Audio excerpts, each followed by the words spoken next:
Hello, everyone, and welcome to the Jordan Schnitzer Museum of Art at Portland State University. My name is Candice Bancheri. I am the Luce Foundation Curator of Academic Programs here at the JSMA. I am thrilled to welcome you here tonight for the museum's first Art and Conversation event, featuring PSU students in conversation with contemporary visual artists.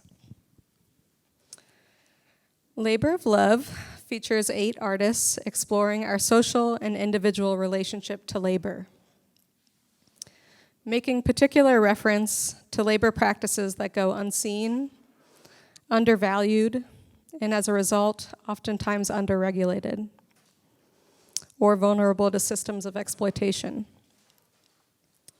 The exhibition at its core highlights the human elements of labor. We are honored to host Labor of Love artist Jay Lynn Gomez, joining us all the way from Boston, Massachusetts. Jay Lynn's artistic work was the inspiration for this exhibition about 2 years ago when JSMA director Mariana Ramirez came upon her work. Born in San Bernardino, California, Jay Lynn briefly attended the California Institute for the Arts before leaving to work as a live-in nanny with a West Hollywood family. Informed by her childhood and subsequent time working in the domestic realm, Jay Lynn has since garnered critical acclaim for her work, addressing issues of immigration and class division, making visible the invisible labor forces that are essential to our everyday lives. Her work is part of permanent collections at renowned art institutions, such as the Museum of Fine Arts in Boston, LACMA in LA, the Smithsonian American Art Museum in Washington, D.C., among many others. Jay Lynn, I am so grateful for your enthusiasm, your generosity and engagement, and for sharing your labor and time with us today. Thank you for being here. I like to start off all my class tours at the museum reminding students that this is their museum. We are, first and foremost, a university museum, which means if we are doing our jobs right, they get a say in how they engage with this space and what kinds of programs are meaningful to them as young scholars and emerging professionals. With that, I would like to introduce our 2 student moderators tonight, Sam Chavez Perez and Eileen Para Perez. Sam is a philosophy and social science major and student organizer who centers their work in migrant self-organization and combating the root causes of forced migration.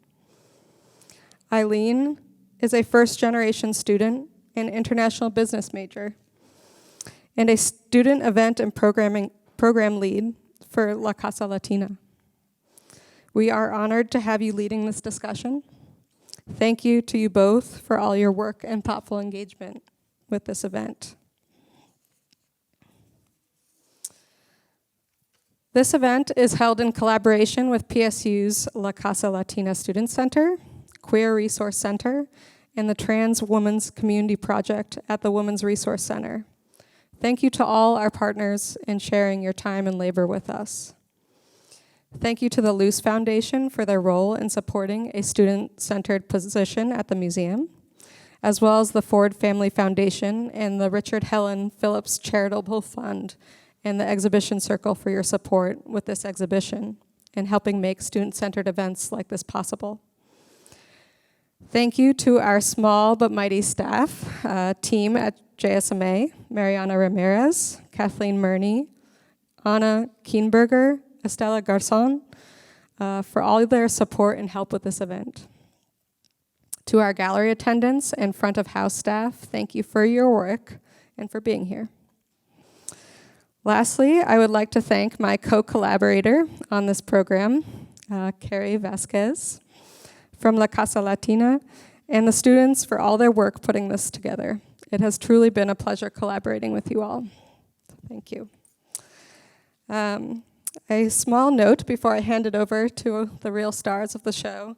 There are little note cards on your seat, as well as pencils. We'll be having a question and answer session kind of afterwards, and we welcome you all to write your questions on the note cards, and Carrie will help collect them for you, and we'll read them and hopefully answer them. So, without further ado, I'm going to hand it over to Sam. Hello, everyone. I just have a few words I want to say to set the tone for the conversation, mainly drawing upon my personal relationship to Jay Lynn's work. I look at Jay Lynn's work and memories quietly surface, both in my mind and in my body. I remember the braying calluses of my mother, my father, my sisters, and my own hands. I remember the acrid smell of pine sol and fabuloso. And I remember the cold sensation of complete social unbelonging in the places I've cleaned so I can live. I see in Jay Lynn's work an investment in the politics of images. What is necessary to sustain the consumption-driven images produced from our capitalist society found in, say, a home decorum magazine? Who is necessary to sustain these images, and who is subsequently erased from these images, despite being some of their primary contributors? These forms of labor invisibilized, domestic labor, field work, and landscaping, to other Latina working class migrants are not invisible. It is present in our ojeras, our eye bags, the wrinkles that blanket our hands and our faces, and in our very lives in and of themselves. As in this capitalist system, many of us are only able to continue living because of the fruits of this invisibilized labor. These societally invisibilized forms of labor are part of the everyday fabric of our livelihood, and they are of yours too. I look at Jay Lynn's work and I see a heart wide open, invested in painting back in what has been erased. The life-sustaining and society-sustaining labor of migrant workers. And just to kind of open up the discussion, what does invisible labor mean to you, Jay Lynn, in your work?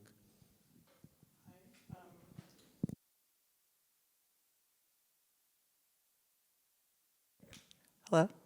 Can everybody hear me in the back?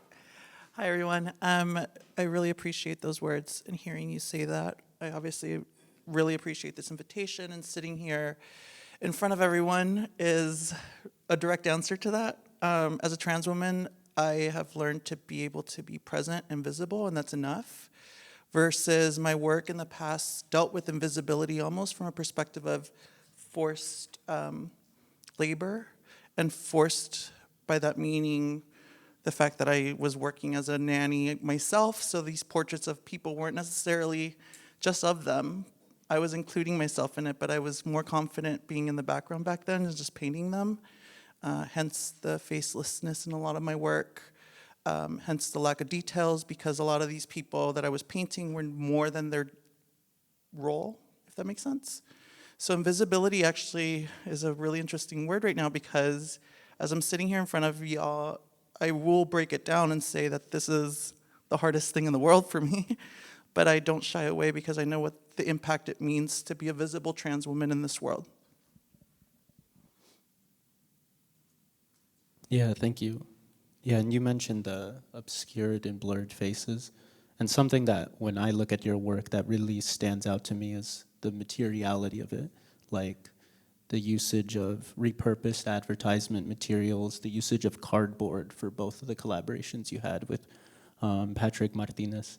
And I'm kind of curious, like, why the specific materials that you choose to use and how it relates to invisibility. A very small thing that happened when I was nannying, I would take breaks, and a lot of my breaks were usually 10 to 20 minute depending on if the kids were actually asleep or not. Many of you with children probably understand this. The break is not always a given. So my 2-hour quote-unquote break time was their nap time. And so a lot of the times I had a room. I was a live-in nanny in this home in the Hollywood Hills area of Los Angeles. And the family I worked for was an entertainment industry family. So they just had magazines lying around.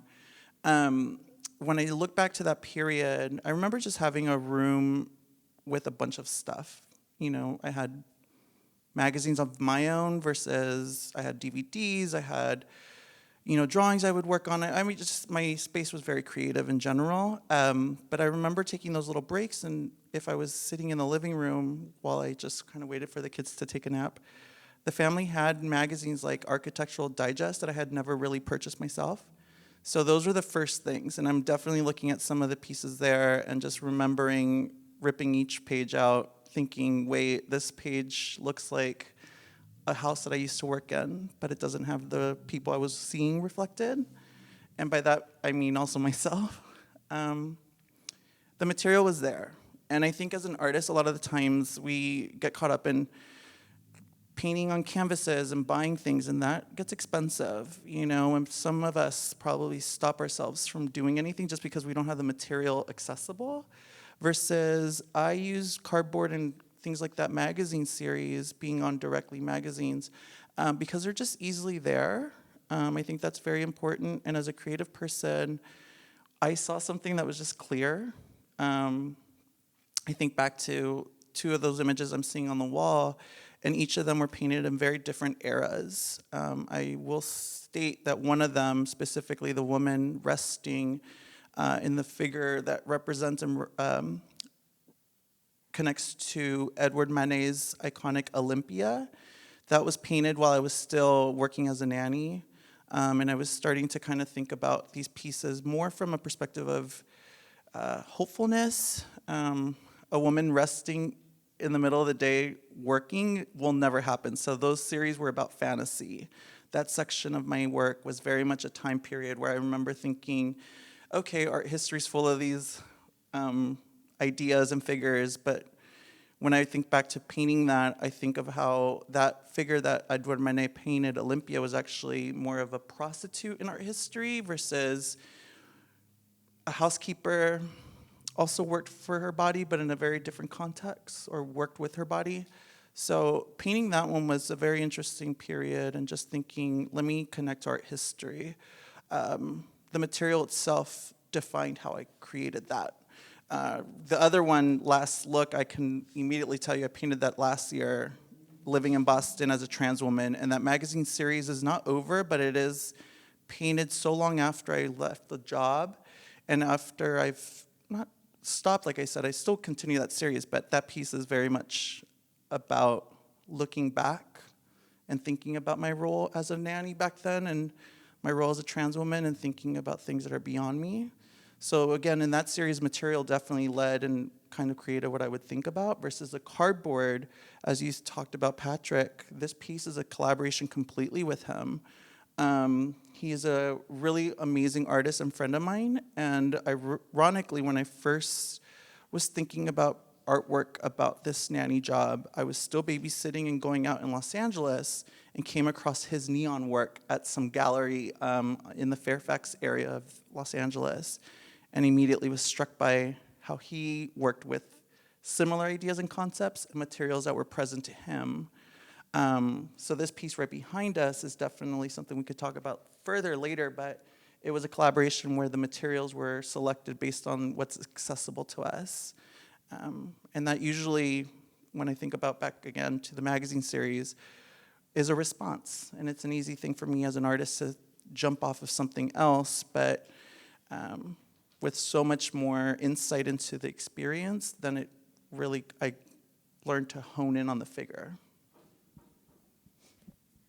Just in hearing you speak, that reminds me of a concept that you introduced at the event that we had earlier, which was rascuachismo, I think it's how it's pronounced. Yeah, could you elaborate about your relationship with rascuachismo and the materiality of your work? Yeah, rascuachismo is a term I found out later after art school, I went to a school called CalArts, California Institute of the Arts. That's a very conceptually driven school. Ironically, that school's an art school, yes, but it's actually meant to break you down as an artist and get you as far away from painting as possible. Yeah. I noticed that some art schools that I was applying to definitely were focused on the traditional sense of canvas and art making in that sense, but CalArts was very much about conceptual ideas and thoughts, and sometimes not even about object making. So I think back to that term rascuachismo coming after my education, quote unquote, my time at CalArts, and thinking back to how that was actually taken away from us as, at the time, a Chicanx artist in a previous gender. I identified as gay, and so I was trying to figure out where I kind of fit in art making. And when I came across the term, it just sort of said, you make do with what you have. And that's inherently the sole purpose of rascuachismo. It's just, yeah. Rascuachismo, it's R-A-S-Q-U, I feel like I'm in a spelling bee. R-A-S, rascua, Q-U-A, chi, C-H-I-C, rascuachismo, yeah, I-S-M-O. We'll look it up and get back to you. Yeah, that was funny. I definitely failed the spelling You bee can advance component to the of school. next round. But yeah, when I think about that word and the phrase, it just sort of like represented everything that I do in art making, because that also made me connect to things like my parents having me collect cans to survive for a week or two or three or whatever to buy something. Rascuachismo is just making things with what you have. And so I kind of throw that into my ethos as an artist and thinking, all right, well, if I'm sitting here, what do I have around me? I have a water bottle next to me. I'm obviously talking with y'all, and I'm trying to make art from what I have, especially by the means, specifically, and a lot of times, like my background being an immigrant background. My parents were first coming here from Mexico, and I'm a first-generation child of theirs. I don't have the luxury of a lot of times, a lot of objects. Sometimes we shared a lot. I remember sometimes, again, back to making things, there was times when we made our own toys as opposed to having money to buy them. So, yeah. Yeah, thank you. Like, just in hearing you speak, it makes me like think about my own relationship to art and how, like, being in a university setting, I feel like arts are like often very rigidly defined. Like, it's this specific materials, it's this specific craftsmanship applied to the materials, and these specific objects are then produced. And the inaccessibility of it, like, bro, sometimes I'm like, I don't know how I'm gonna eat, like, I'm not even thinking about canvases. And just like when I see the way that you use materials really in that, like, I mean, my dad would say rascuache all the time. He's like, estira el pescuezo, like stretch your like neck to like see objects that are on the road that we could like use back at home. And thinking of those objects that we find specifically as being enmeshed within a creative process is like, whoa, that's like deeply inspiring, just to witness that in your art. And I guess something which I'm curious about is like how your relationship or your positionality as a trans woman, as a person from a migrant working class background, how that sets the tone for how you interact with these art spaces, which quite frankly are often not made for us. Yeah, the intersectionality of it all is major to me now. I used to shy away for sure. There was times when my career was growing and I'd be in a situation like this at a Q&A at Duke or Stanford or Harvard or some other big campus, or even art museums. I was invited to the Hammer Museum in Los Angeles, and I was speaking during a period of time when I was presenting a different gender. And I knew these feelings were there, but I couldn't talk about them. Narratively speaking, art world, I would say, likes to commodify, and they love to create something specifically with artists, almost like a branding. So, lots of art world experiences that many of you might have. You go to an art museum, you know exactly what artist made that. And that is encouraged versus it's discouraged to jump out of the box and create something because the collectors might not like that. I learned to deal with that over the years. Creating this artwork has always stemmed from my experience as a nanny.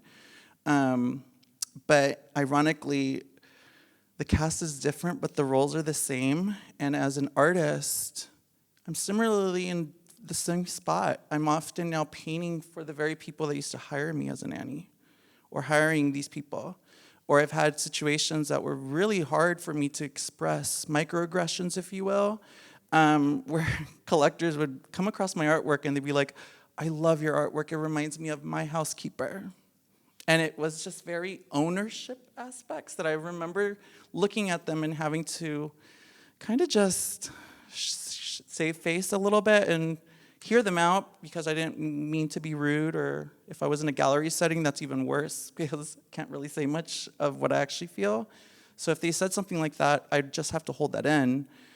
But I really wanted to say, like, wait, that's not your housekeeper. Yes, you might pay this person, but it's not your person. And I know they mean well, a lot of art world people mean well, but dealing with it is hard. And as I'm growing in my work, I realize that intersectionality is super important. I can't divorce them. I can't take them away from me. I would love to. I would love to have said one day, oh yeah, this is exactly who I am as a person. But life isn't easy, and many of us have to make decisions as we go along.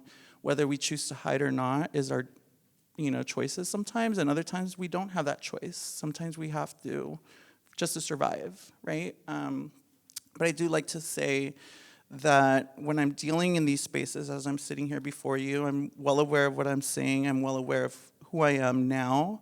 And there's moments that I can't stop whatever is happening in the universe, can't stop whatever's happening socially. I just know that I need to say something. And that constantly will happen as I'm working on these new ideas. Many new pieces still come from that same rawness. These pieces, yes, are exhibited in this gallery space, but when I think back to when I made them, there's an urgency that I do say it from, and I think I speak collectively. It's not just my urgency. There's many others that are dealing with these intersectional issues,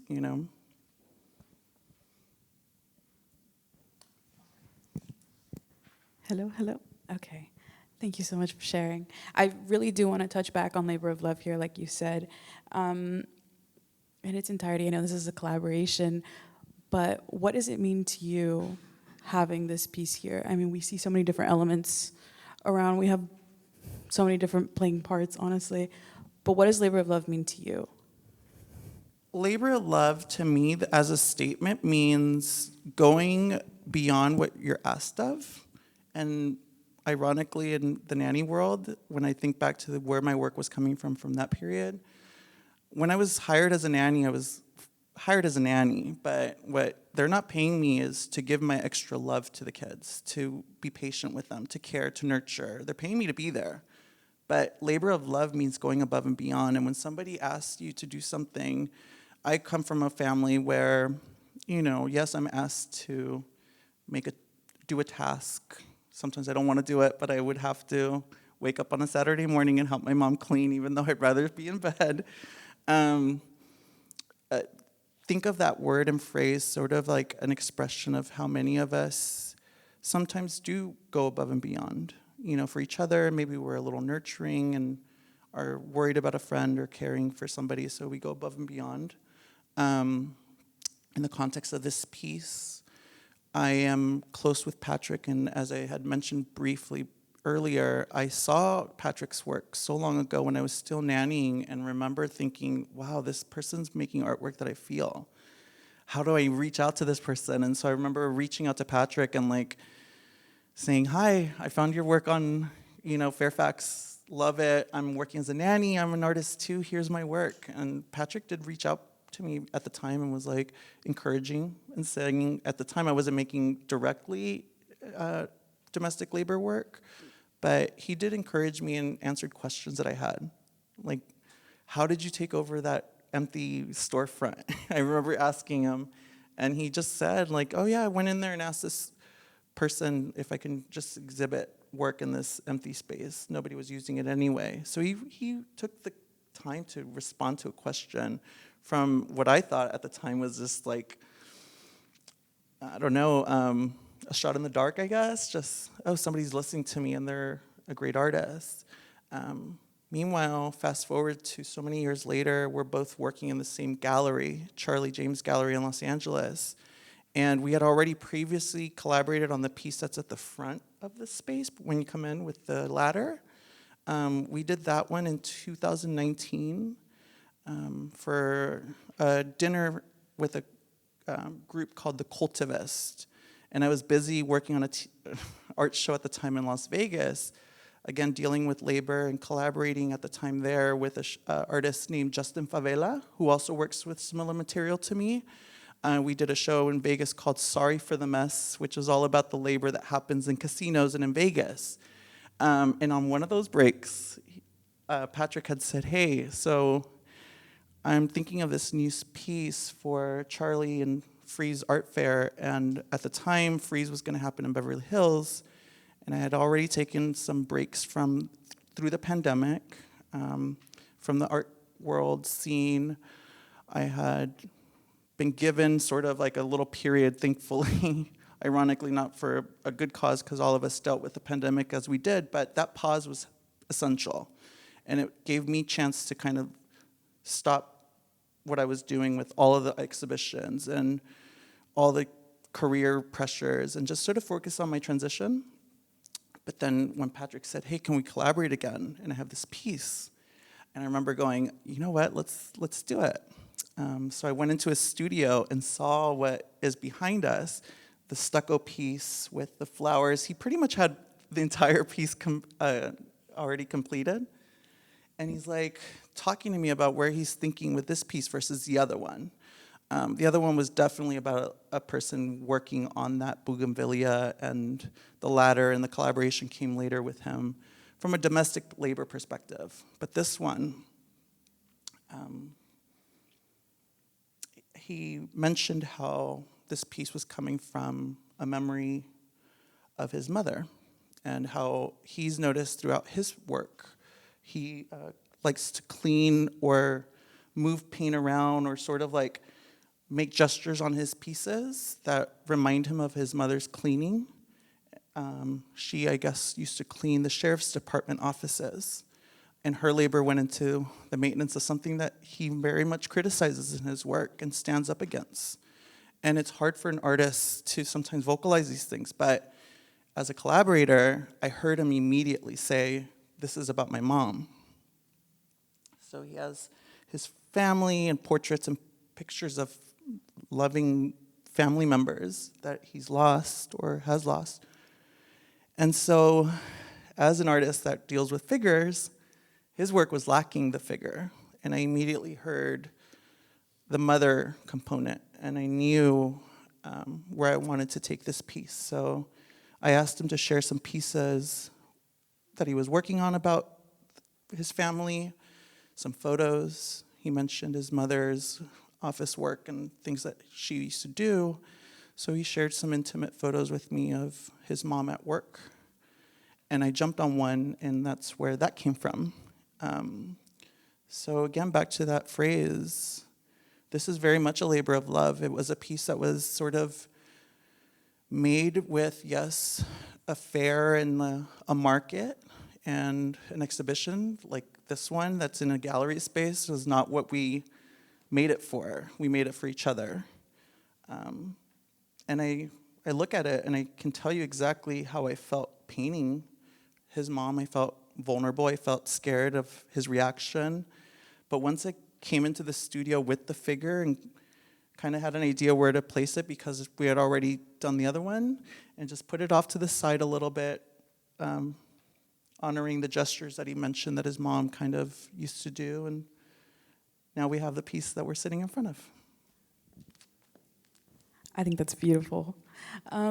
And you spoke a little bit earlier about the way that your parents influenced, you know, your habits as a kid and the things that you guys had going on in your family. But when it comes to familial labor, in which ways do you think that, you know, not only does it impact your work, but your career as a whole, the choices that you make, the things that you've done for your career, which ways do you think familial labor really impacts that? Because I know earlier you said that when you're making these characters for these paintings, when you're implementing them into these scenes, you see them as characters in your own life, and you see them as people that you knew. So, I know for me, when I was a kid, I always idolized my parents, even though the work they were doing was not glamorous, and the things that they were doing were going unrecognized. So for you growing up, you were first generation. How does familial labor tie into you?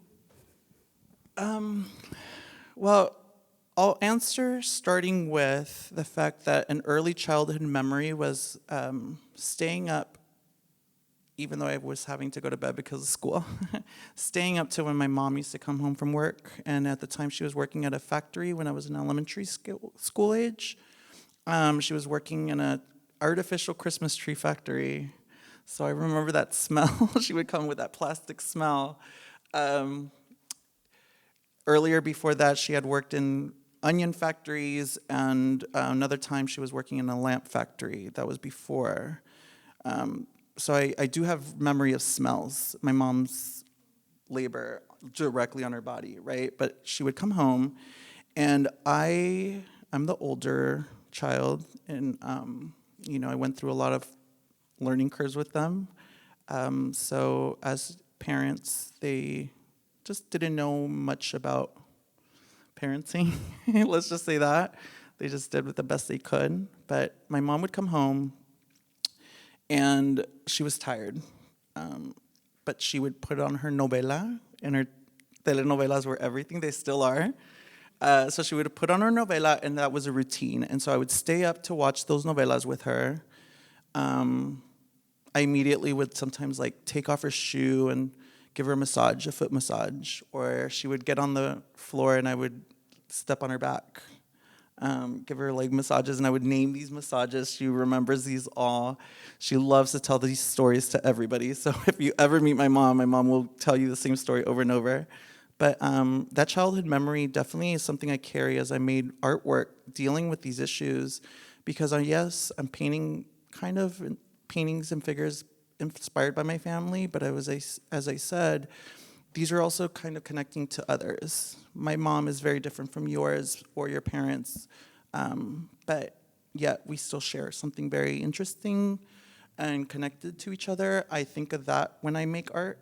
I also like to say that when I eventually created artwork and told them I wanted to pursue art in school, my mom was definitely encouraging all that. My parents both, again, worked physically demanding jobs, so they would have loved for me to just get into lawyer or schooling that, had much more stability.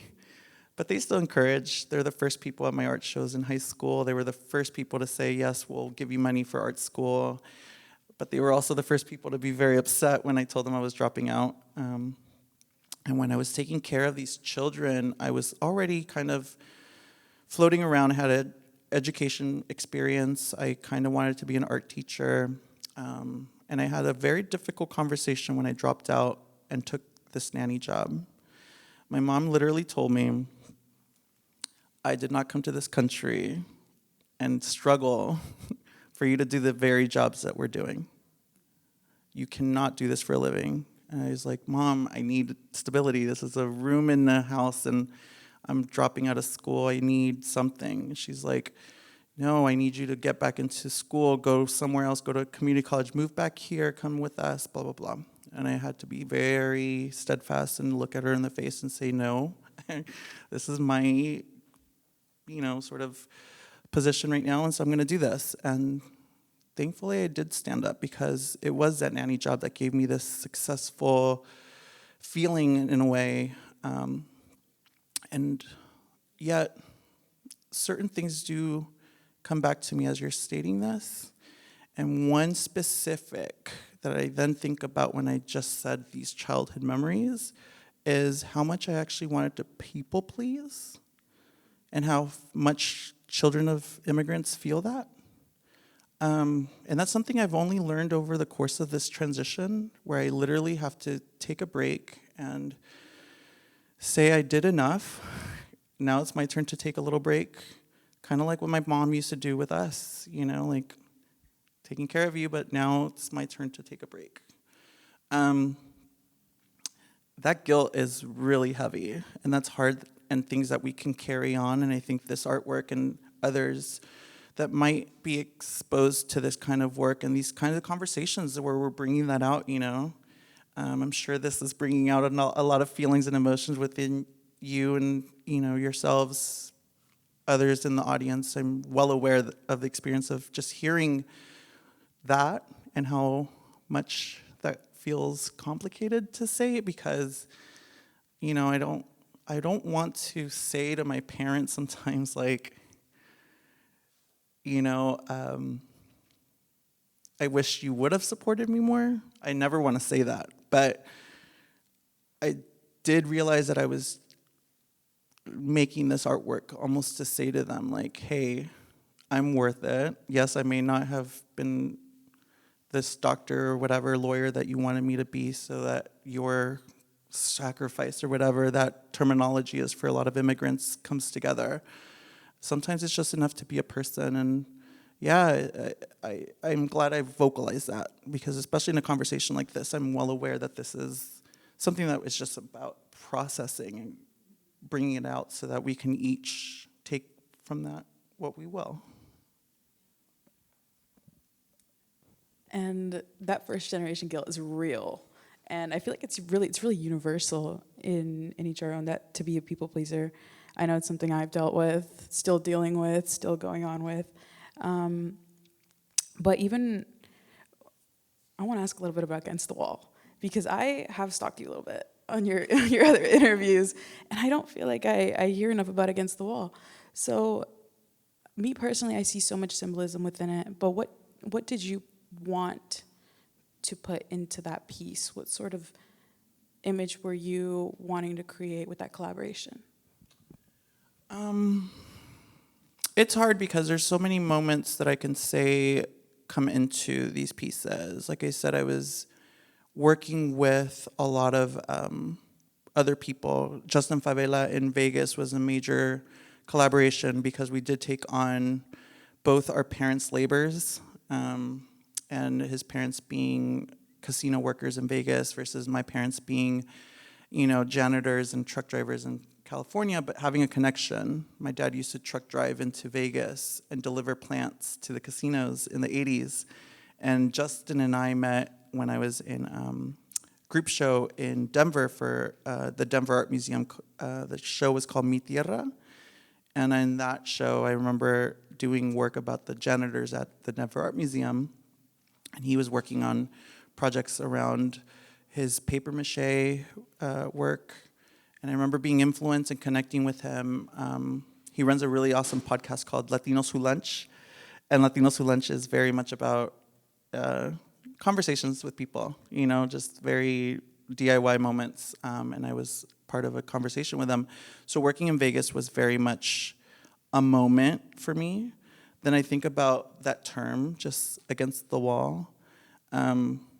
Working in an art show experience, I'm up against it all the time. I'm, you know, almost needing to create an object. And I think back to just how I had to process things. Yes, you see an object, and on the surface, you see my artwork, but you don't see what goes into that artwork.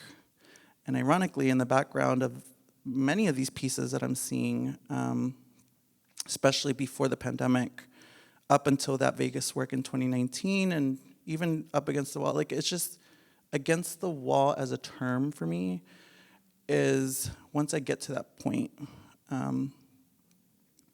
I was creating the work, but I also, behind everybody's awareness, was doing things like cross-dressing. I was in my own element secretly, and I couldn't bring them together. I do like that everybody picks at pieces, so sometimes I don't like to define that. I like to just state certain things that happened when I was making things so that people can take away their own versions of what made certain artworks. I also like to state that everything, especially gender, is a process. So as an artist, the process is part of it, you know? There's certain things that maybe I can define for you for that piece, but other things that I just want to leave open-ended, you know?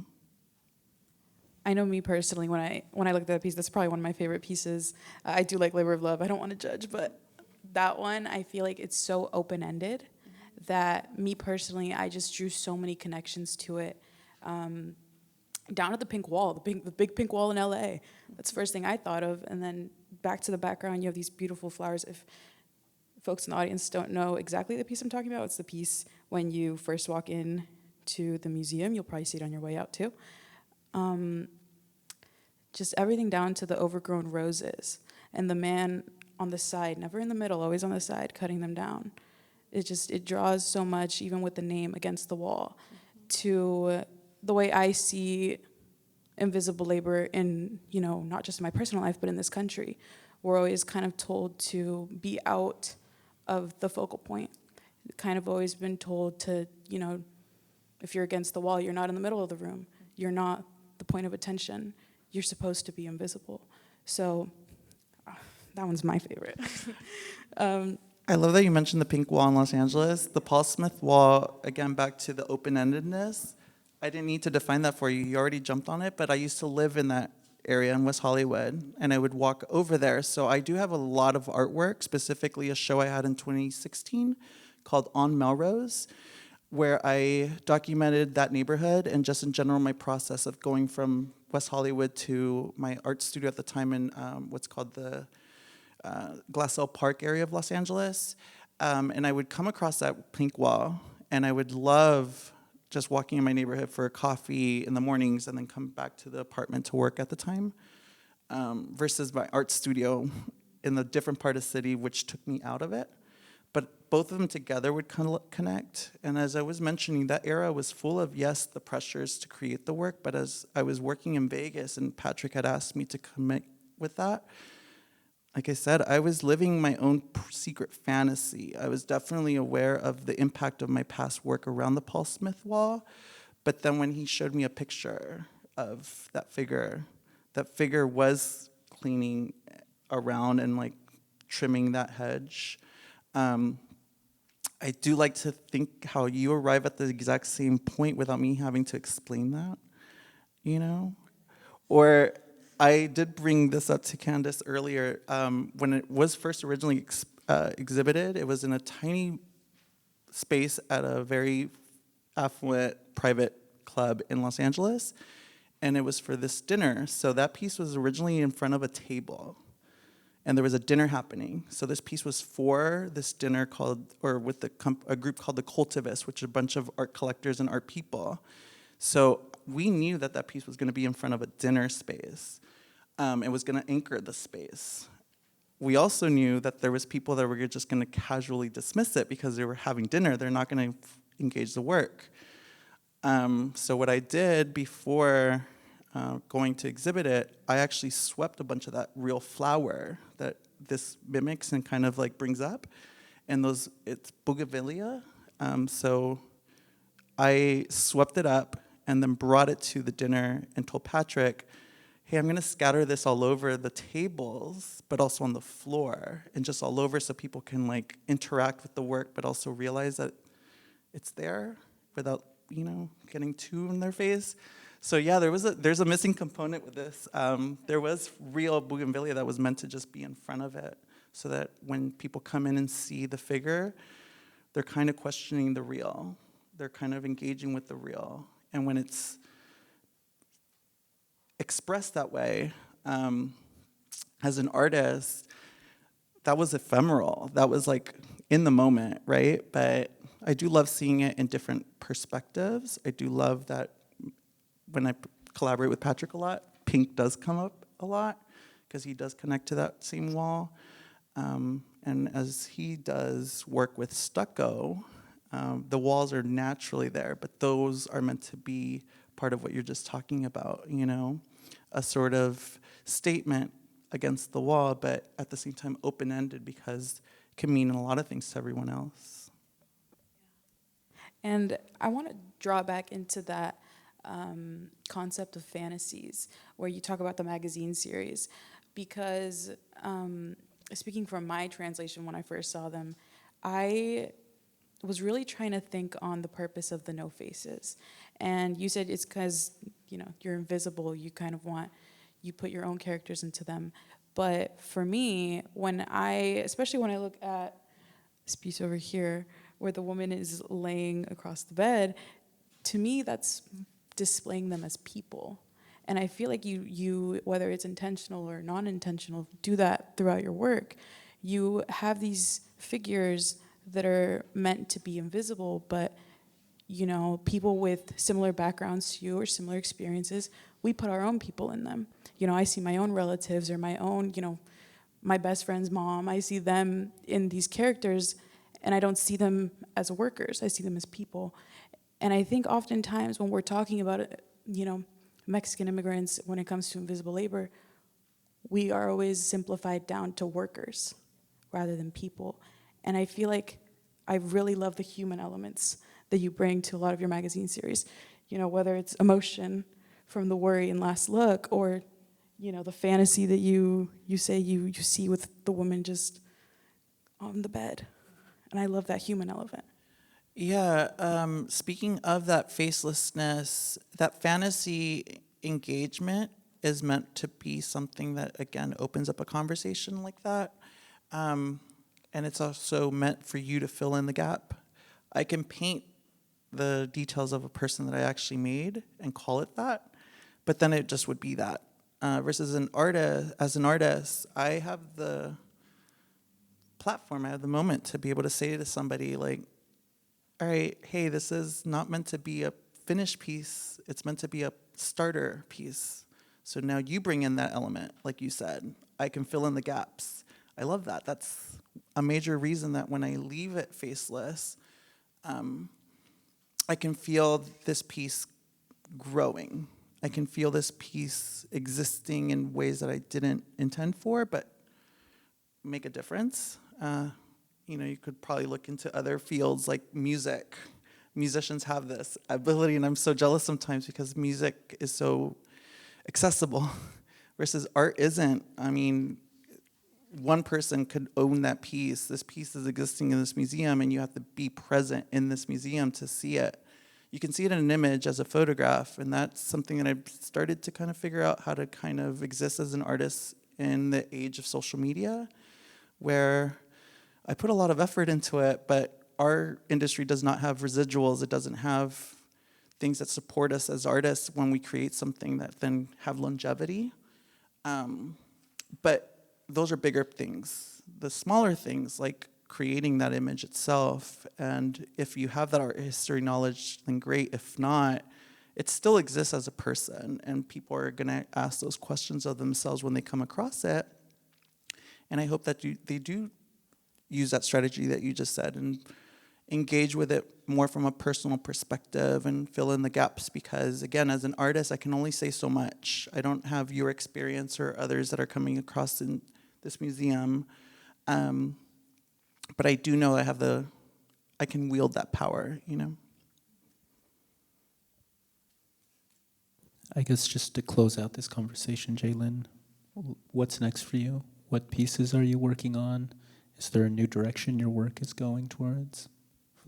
Yeah, I wish I would have been able to have like a presentation, PowerPoint, all that, right? Because images make a difference. But if you follow my Instagram, I'm under Jay Lynn GZ. My Instagram is very much an active practice or part of my practice. I love sharing images on there that kind of give an insight into where things were going. But again, back to the pandemic, when I took time off for myself, and also just because of necessity, we couldn't be around each other, right? So I would use the social media platform as sort of my main outlet. And so I started noticing that when during the pandemic, had the freedom to dress up, if you will, and wear dresses and things like that, that I didn't have growing up.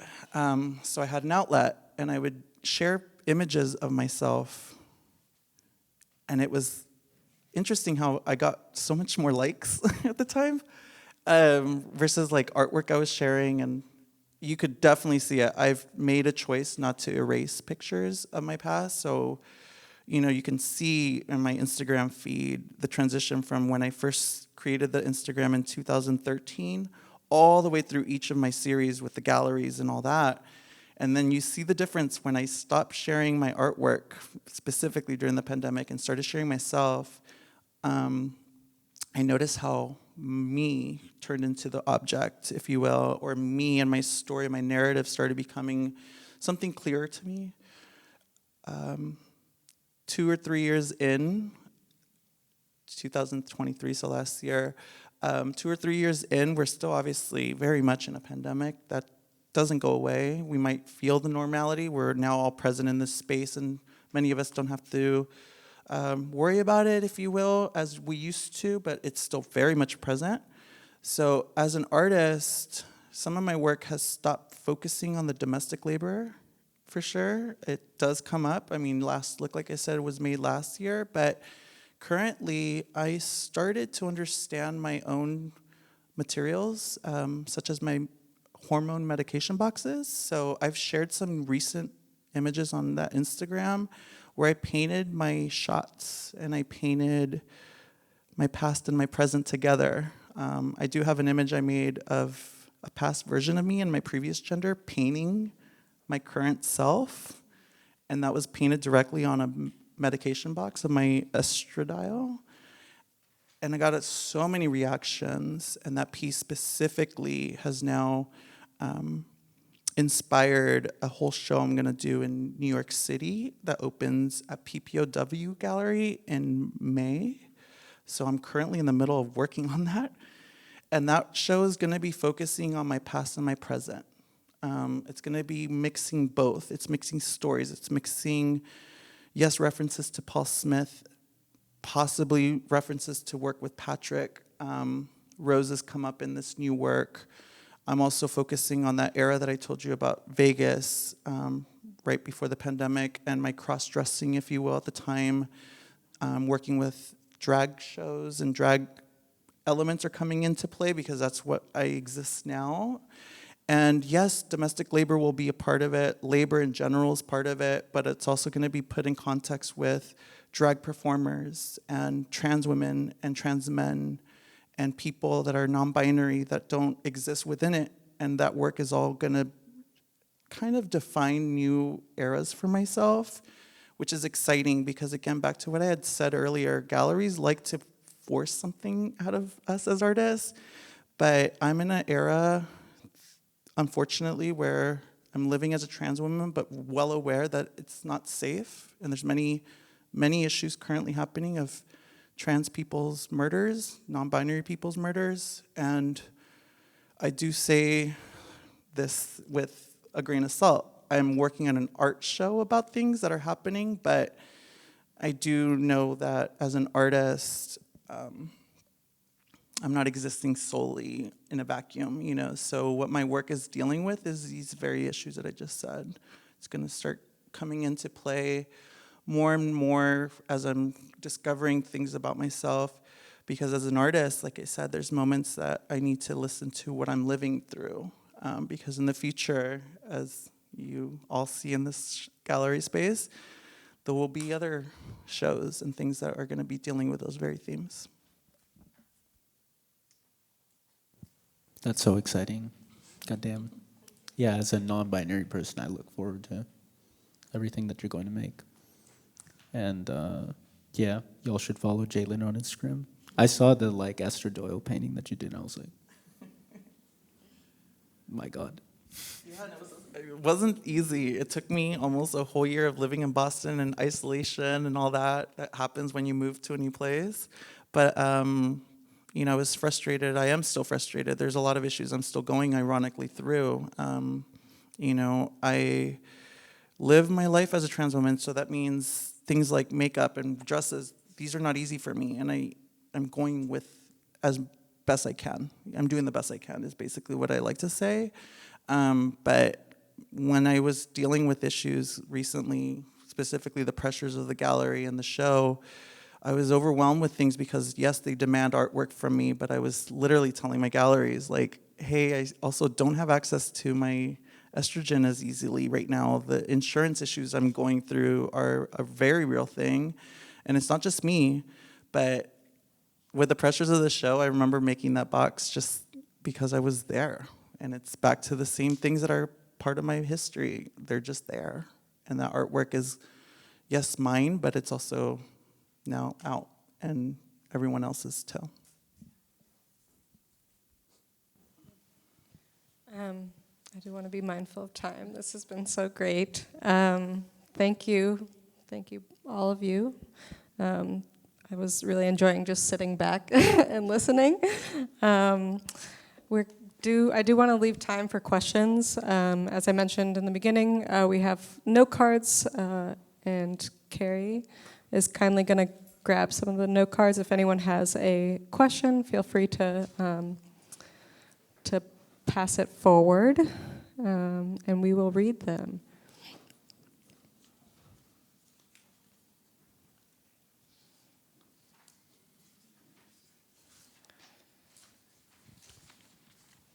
As we wait for people to not be so shy, I have a couple questions with the help of our gallery staff as well. And a lot of them you already answered, but I am specifically interested in kind of the art historical references. I'm curious, and I love that you talked about the Manet painting, and I'm curious if you could also talk a little bit about your work with Hockney, what that experience was like, and kind of what drew you to making these connections, which oftentimes can be an exclusive art world conversation, right? Yeah, I'm sorry if that was a half-baked question, but...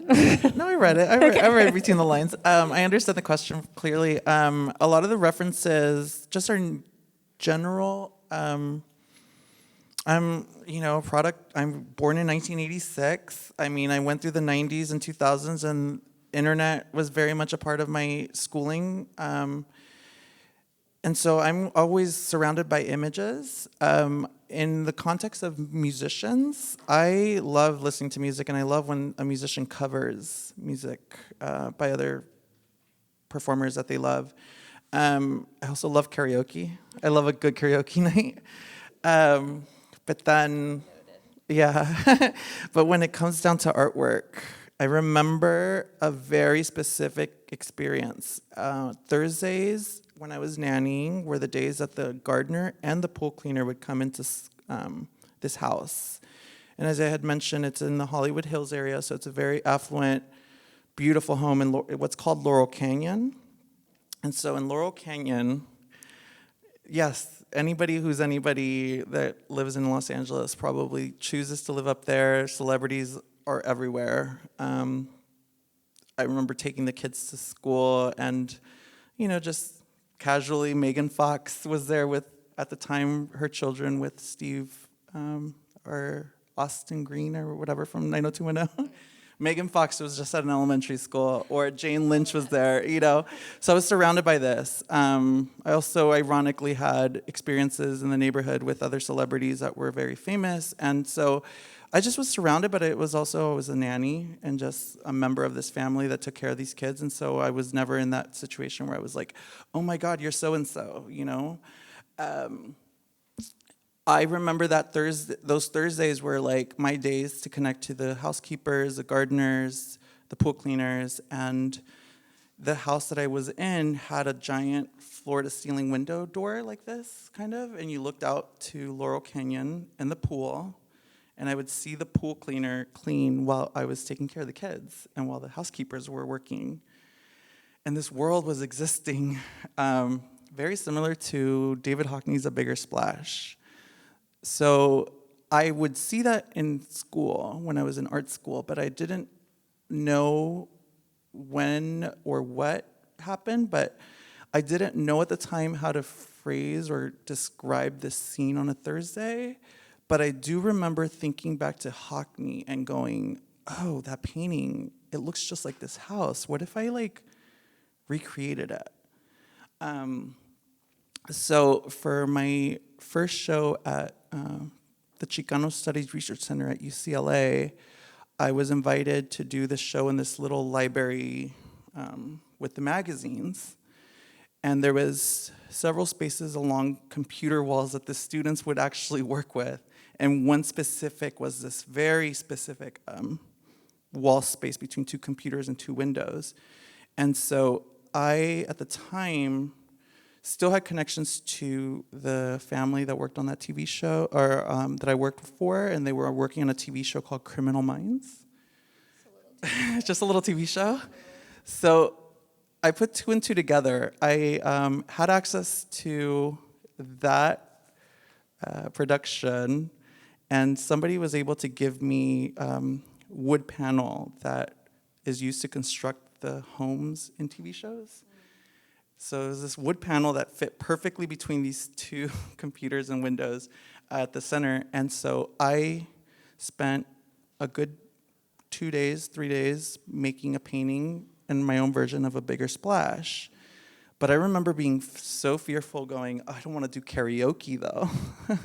I don't want my painting to feel like a very less version of David Hockney's iconic A Bigger Splash. So I removed the splash and decided to focus on the laborers, the gardener, or the pool cleaner, and the housekeeper. And they exist sort of similar to Hockney's A Bigger Splash with a focus on the dive.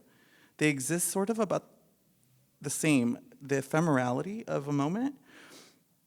So when I finished that painting and just created it for that show, I didn't realize at the time, but that gave me so much support and outlets and attention. The gallery that I work with, Charlie James, came from that. He was very struck by that image.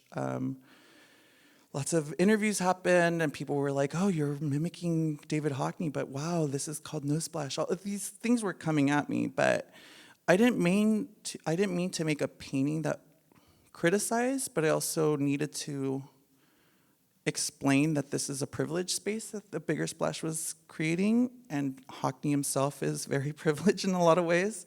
But I've ironically created a whole series around his work, stopped that series consciously. I didn't want to make a career off of my versions of his work. And then that was a period of time when I connected with this writer, Lawrence Weschler, who is a personal friend of David Hockney. And I had already created this series and the show with Charlie James around Hockney's work, but I also decided to stop it. And I think David Hockney himself was much more struck by my integrity as an artist, so he decided to reach out to me.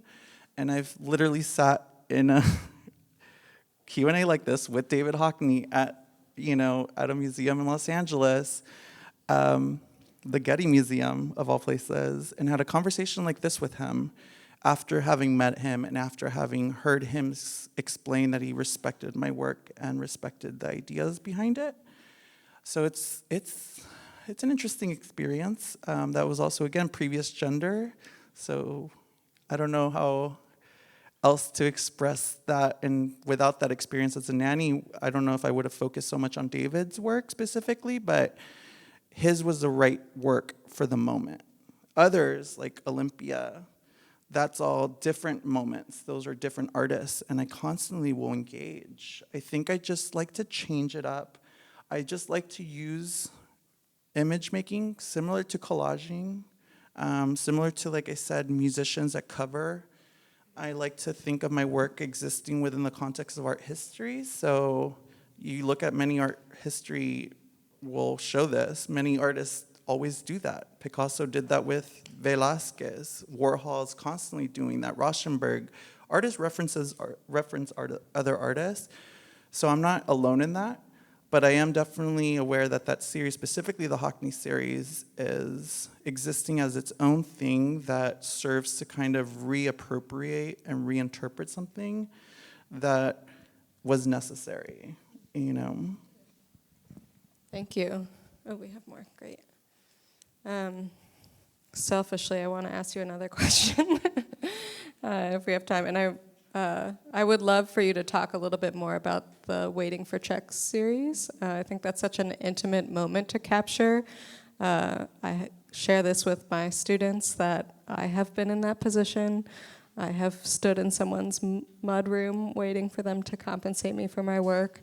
And perhaps other people who are in the audience have also had that scenario, but the vulnerability but the stance in which she's, the gesture that you kind of you make with your figures is so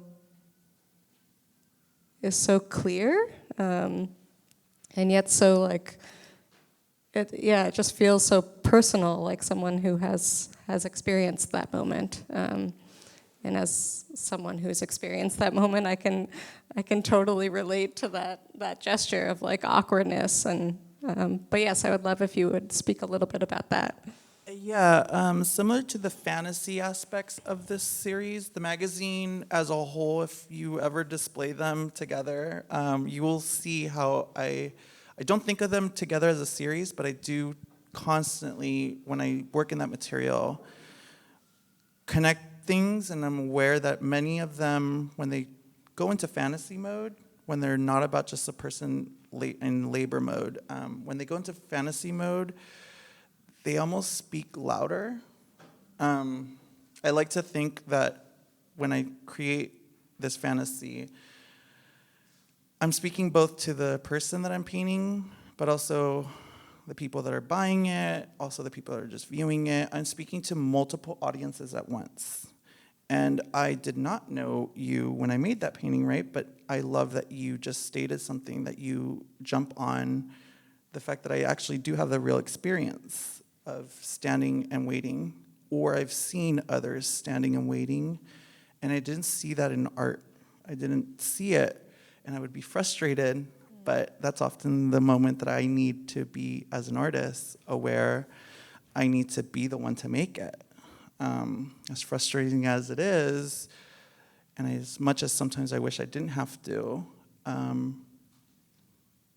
it's because I have the experience that I can, right? So if I make a painting like the Waiting for the Check series, lots of them are of women with their purses. They are people that I usually represent more often than not the women, because I would see the housekeepers, versus the men. A lot of the gardeners, the genderized roles are very there. And I know, and I'm well aware now, using even the terminology men and women, there is people that exist probably that don't even know their gender status, but they're forced into labor. So I'm also well aware of that. But I do concentrate on figures, and when I don't use details like the facial details, then I'm really forced into body language. So those are very important in that section of the magazine work, is the body language details. If the arm is, like in this case, cross holding, there's a very different tone than if the arm is sitting next to or relaxed.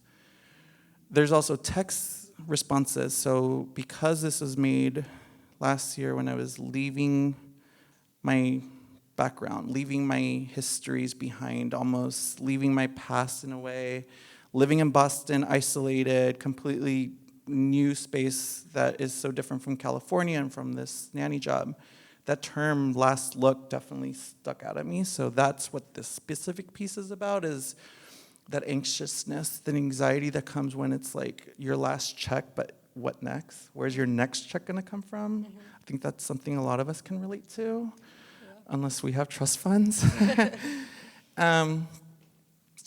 But then back to the body language, this is also a person standing at the doorway.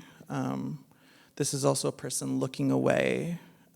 These are things that I really understand I need to hone in on. And back to then the fantasy perspective, that's where I mix in a little bit. This is very much something that is fantasized, idealized in my head, but also serves to exist because it does reference something that really does happen. That this person is enjoying a moment of leisure and can do that. Yeah, absolutely. I do want to get to one more question, and then I think should probably let everyone go home. This is from the audience. What are some of the lesser-known themes you might touch on in your works? That's a really interesting question. A lesser-known theme. I actually haven't thought about some of these smaller moments. Maybe if I have to think about in the history of my work, there's definitely, wow, I'm struck by that. There is definitely an awareness of the object itself that's only happened since I've started working in galleries, and my work has been sold for whatever amount of money. As in the art object? As an art object, versus I'm making it from a magazine that I'm sometimes having just access to, so it's free and it's ripped and whatnot. So I'm thinking of value itself and what the role of value is. That's definitely one. I do know that inherently speaking, when I think about also a thread, if you will, it's that gender. When you really look at it and analyze the context of the work itself, especially pre-transition for me versus post, gender was there, but it was almost like forced between the role. So again, a lot of the interior scenes are feminine and feminine figures versus a lot of the exterior scenes in my work were always male presenting or masculine. Very rarely did I ever cross over. I do remember once having an experience seeing a woman gardening, and it was stark. And having the experience seeing that person made me want to make a woman gardener in one of the magazine series, so there's definitely that. Some of the more recent ones, because of my transition, definitely really engaged it. For Frieze Art Fair 2 years ago with Charlie James, I definitely had a suite of magazines. And it was ironically, the opening of that Frieze Art Fair was the first day I took my hormone shot. So it aligned, and that's 2 years. I'm literally celebrating my 2-year anniversary for HRT this week. Congratulations. Thank you. And so underrepresented theme is definitely that gender expression, because for that moment, it was such a big deal to actually get the hormone. Then go to an opening right after was extreme. But I'm glad there was a piece in it that does have a masculine figure with a beard and the LA hat, the iconic Gardner LA Dodger hat. But the person is dressed in a dress. And that hat is just meant to reference masculinity. It's just there to represent social norms around masculinity. And that is a very underrepresented theme that I've thought in the past versus now it's like something that's really jumping at me. My choices, myself, choosing to genderize and coming from a Latinx background. I do like to think back now, and that question really is, again, hitting me in a very deep spot and doing the best to kind of answer that it's small, but it's growing. And I can literally analyze that now, especially hearing someone represent themselves and talk about, like you have shared with me the non-binary status and other folk that are out, and just using terminology as a Spanish speaker has been hard. Pronoun choices were very much specific. She, hers, ella in Spanish. My aunts and my family have slowly learned that. My parents themselves have a hard time because they're so used to me being their child born a different gender.